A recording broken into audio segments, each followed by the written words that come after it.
Waalaikumsalam warahmatullahi wabarakatuh. Dimas. Assalamualaikum. Aduh, ya sih karena imam ya oke ya. Oh, gamis ya. Kan kita ada harus tapi good harus good looking. looking. Oh, benar. Looking. Good looking. Aduh, ada banget. Di mana, Aman? Itu Sumedang. di Dari Sumedang tadi Sumedang. ada perlu, tapi saya tadi belum sholat asar. Oh iya, Satu asal dulu atuh. Tapi tolong disiapkan heula, jangan dihabisin dulu ya. siap. Oke? Siap. Tunggu ya. Mangga. I'm coming nanti, oke? Sajadana caket akuarium, Ya. Kalau nak itu kalau kiblat. Oh, Ya. siap. Ya. Pilih apa? Oke, siap. Ya siap. Terus kemana gitu? Ini ada awas Sana juga sebagai imam. Chandra teman kita kan salah satu imam di masjid ini teh. Assalamualaikum. Baru diomongin. Waalaikumsalam. Lagi pada ngopi teh. Iya. Ikut nongkrong. Imam juga kan? Enggak, tadi tak habis adan. Udah nggak ada adan gitu. Ada si Pak RT, si Pak RT bilang, tadi yang adan siapa? Oh si Chandra. Adannya biasa. Lagi pada ngomong apa ini? Nyata masalah imam. Masalah imam teh Lagi musim kan sekarang mah. Eta geuning kamari anu di lah. Gelo. Ya, padi sok imam oge geus kema mawa naon gitu. Berarti dirinya ameh teu ieu teh ditusuk kudu jadi gelo oge bae. Kebaturan. Eta Gitu. nya menang ya banyak aya hadisna kuat. Saya mah rek sabar heula simpan betul naonnya dina mimbar lah. Sebenarnya member kabur dikit. Oh, datang ka nyaman ada Ngobrolin naon ieu teh? beres deui salat teh. Itu. Ada Dimas gini kan.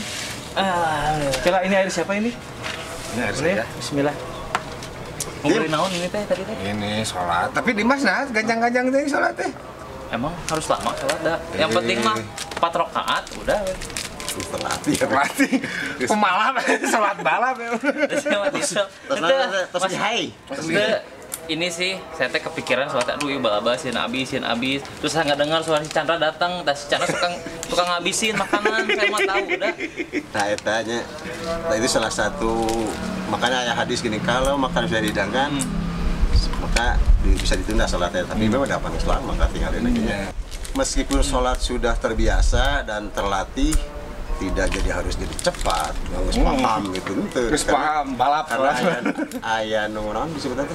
Cuma ini nah. Ayat tumaninah itu sebagian dari rukun. kan tumanina teh apa Eta. Udah dibahas. Baik gitu mah.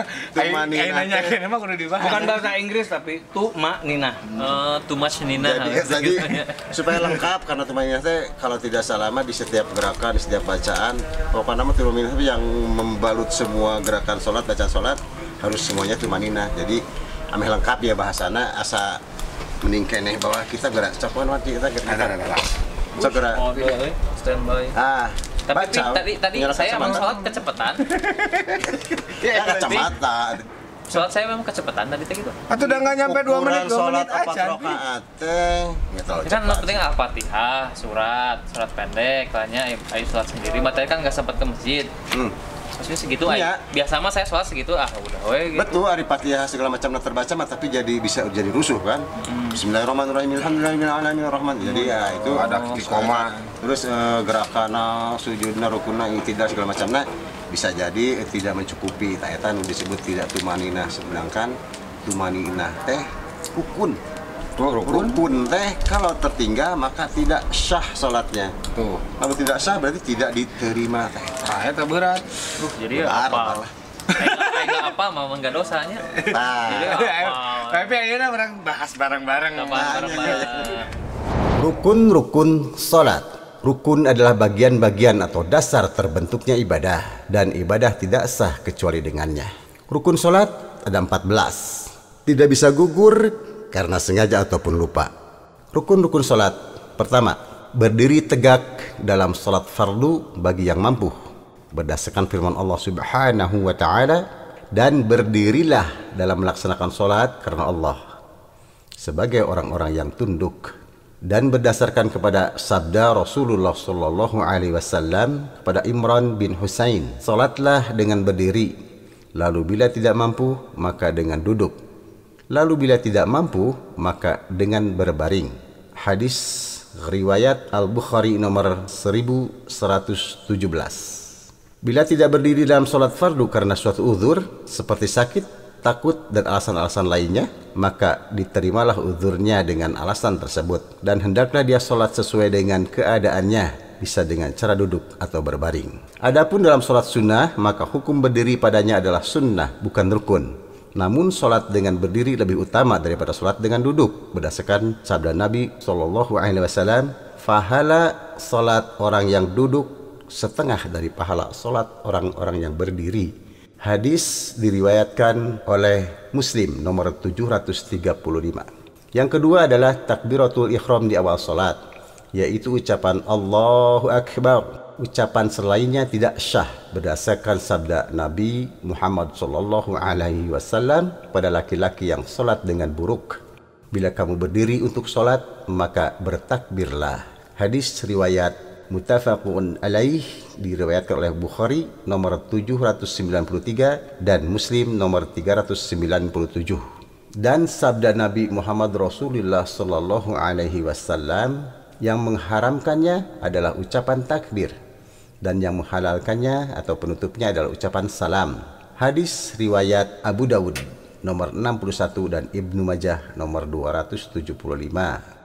Yang ketiga, membaca Al-Fatihah secara berurutan di setiap rakaat. Berdasarkan sabda Nabi Muhammad Rasulullah SAW, tidak sah salat bagi siapa yang tidak membaca surat Al-Fatihah. Hadis riwayat muttafaq alaih, diriwayatkan oleh Bukhari nomor 756 dan Muslim nomor 394. Yang keempat, ruku di setiap rakaat.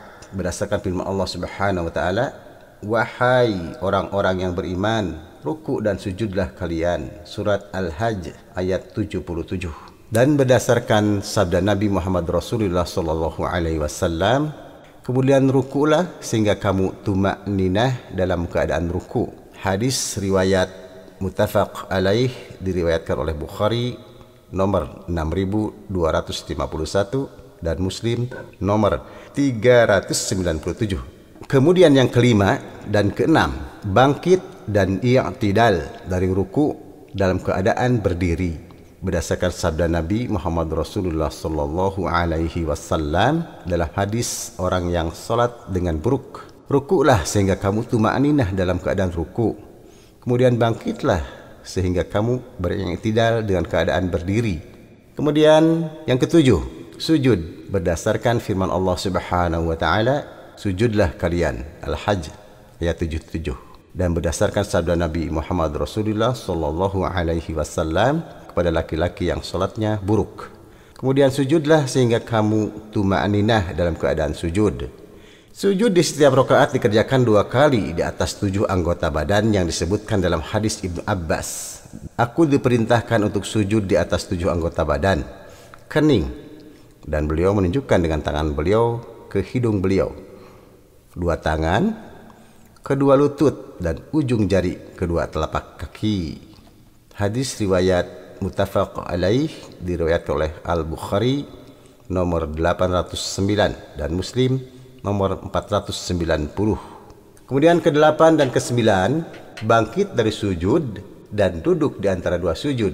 Berdasarkan sabda Nabi Muhammad Rasulullah sallallahu alaihi wasallam kepada laki-laki yang salatnya buruk, kemudian bangunlah sehingga kamu bertumakninah dalam keadaan duduk. Dan yang ke-10, tumakninah di semua rukun. Tumakninah adalah tenang, yaitu tenang seukuran bacaan yang wajib di setiap rukun. Dalilnya adalah karena Nabi Muhammad Rasulullah SAW memerintahkan laki-laki yang salatnya dengan buruk agar melakukan tumakninah di semua rukun salat. Dan karena beliau memerintahkannya mengulang salatnya manakala dia tidak melakukan tumakninah. Yang ke-11, tasyahud akhir. Berdasarkan ucapan Ibnu Mas'ud, dahulu kami mengucapkan sebelum tasyahud diwajibkan atas kami, salam kepada Allah dari hamba-hambanya.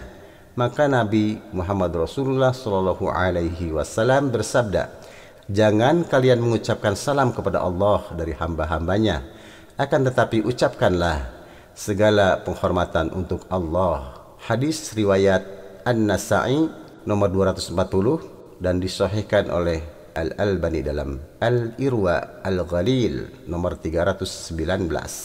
Yang ke-12 adalah duduk untuk tasyahud akhir, karena Nabi melakukannya dan selalu mengerjakannya. Beliau bersabda, salatlah sebagaimana kalian melihatku salat.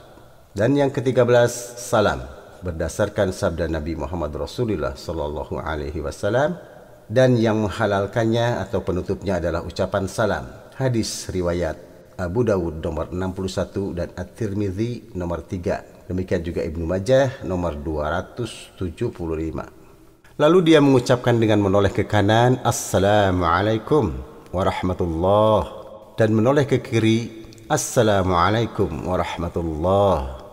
Kemudian yang ke-14, tertib dalam melakukan rukun-rukun sebagaimana yang diterangkan di atas, karena Nabi Muhammad Rasulullah sallallahu alaihi wasallam melakukannya secara berurutan, dan beliau bersabda, salatlah kalian sebagaimana kalian melihatku salat.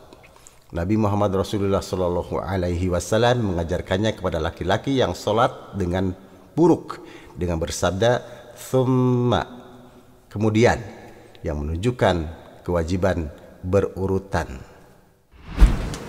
Nah gitu yang dalil yang kita temuin di sini. Nggak tahu yang lain mah ya. Tapi hari saya mah lebih cenderung yang sudah saya baca atau udah ada nonton ceramah yang dalilnya disebutin dengan jelas, itu aja yang saya ikuti gitu. Kalau masih katanya tanpa ada dalil mah saya belum mengikuti. Jangan ya yang argumennya. Ya. Makanya itulah pentingnya kita datang ke kajian-kajian.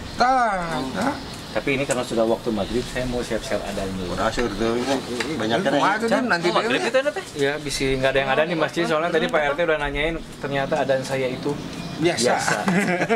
Assalamualaikum. Waalaikumsalam.